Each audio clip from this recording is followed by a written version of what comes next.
एक बार तुलसीदास जी से किसी ने कहा कि पुरी में तो जगन्नाथ जी स्वयं अपने भक्तों को साक्षात ही दर्शन देते हैं। तुलसीदास जी ने जब ये बात सुनी तो उन्हें लगा कि क्यों ना मैं अपने इष्ट के दर्शन कर आऊं। उनका मन प्रसन्नता से ओत-प्रोत हो गया और वो पुरी की यात्रा के लिए निकल पड़े।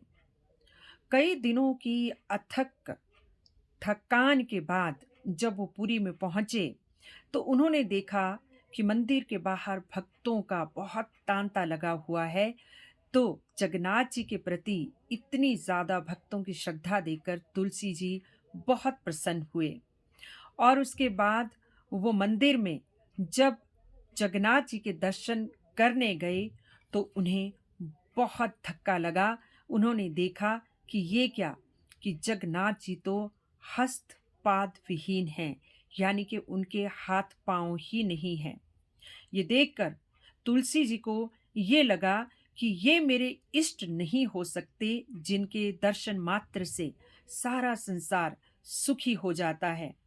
तुलसी जी बहुत दुखी हुए और जगन्नाथ जी के प्रति मन में शंका लेते हुए मंदिर से बाहर दर्शन किए बगैर, भक्ति किए बगैर ही निकल आए। सांझ हो गई थी, तन शिथिल हो गया था और सोच रहे थे कि व्यर्थ ही इतने दिनों की यात्रा करके मैं यहाँ पहुँचा। भला ये भी कोई मेरे इष्ट हैं जिनके हाथ नहीं, जिनके पैर नहीं। साथ में भूख भी सता रही थी और वो एक वृक्ष के नीचे सुस्ताने के लिए बैठ जाते हैं।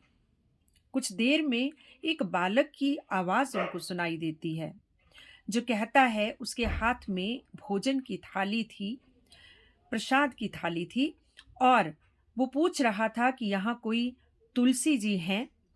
तो तुलसी जी ने सोचा कि जरूर मंदिर के पुजारियों को मालूम पड़ गया है कि तुलसीदास जी जगन्नाथ जी के दर्शन करने आए हैं और उन्होंने मुझे यहाँ इस बालक के हाथ प्रसाद भेजा होगा।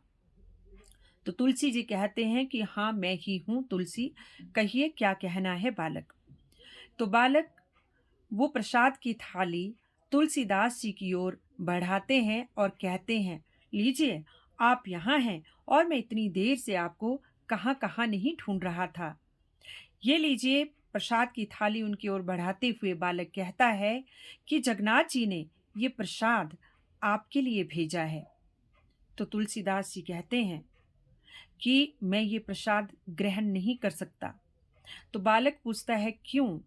कि मैं तो अपने इष्ट को भोग लगाए बगैर कुछ भी सेवन नहीं करता और ये प्रसाद जो तुम्हारे जगन्नाथ का जूठा है, जिसके हाथ पांव भी नहीं है, उसकी जूठन क्या मैं अपने इष्ट को लगाऊंगा?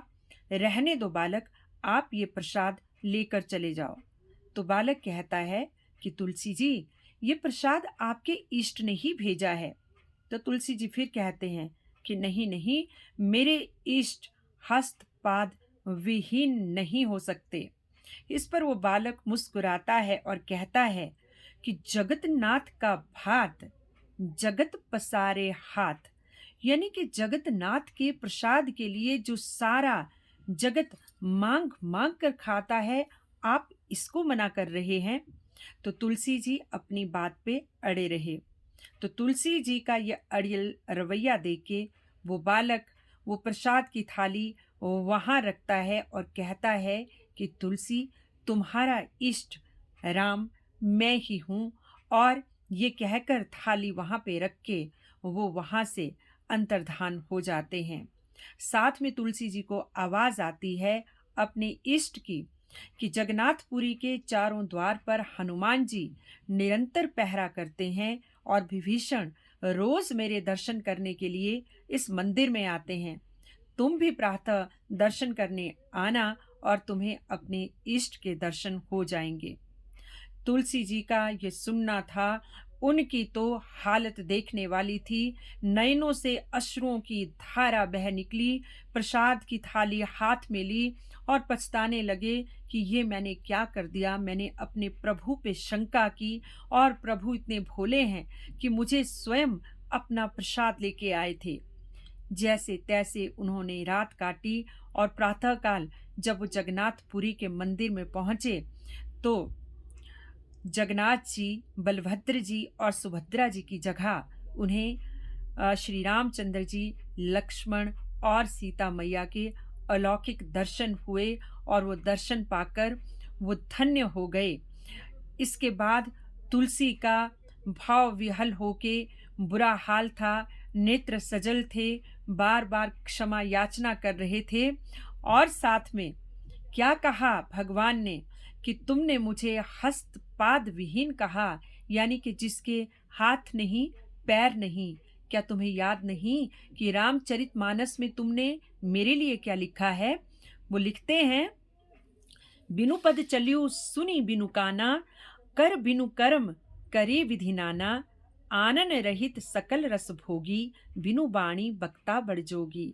यानी कि जो बिना पैरों के चलता है, बिना कानों के सुनता है, बिना हाथों के विविध प्रकार के कार्य करता है और बिना आनन, बिना मुख के वो सब तरह के रसों का भोग करता है और बिना वाणी के ही वो सबके साथ बात करता है।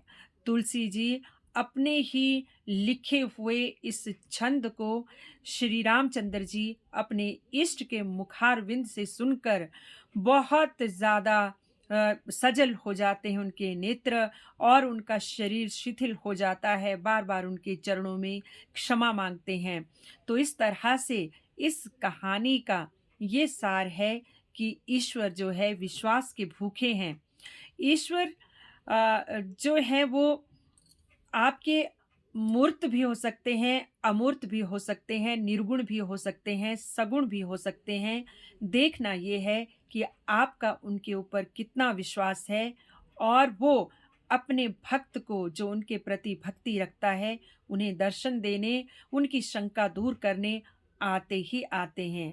आज के साथ आज के लिए बस इतना ही। जय हिंद, जय श्री राम, जय सनातन।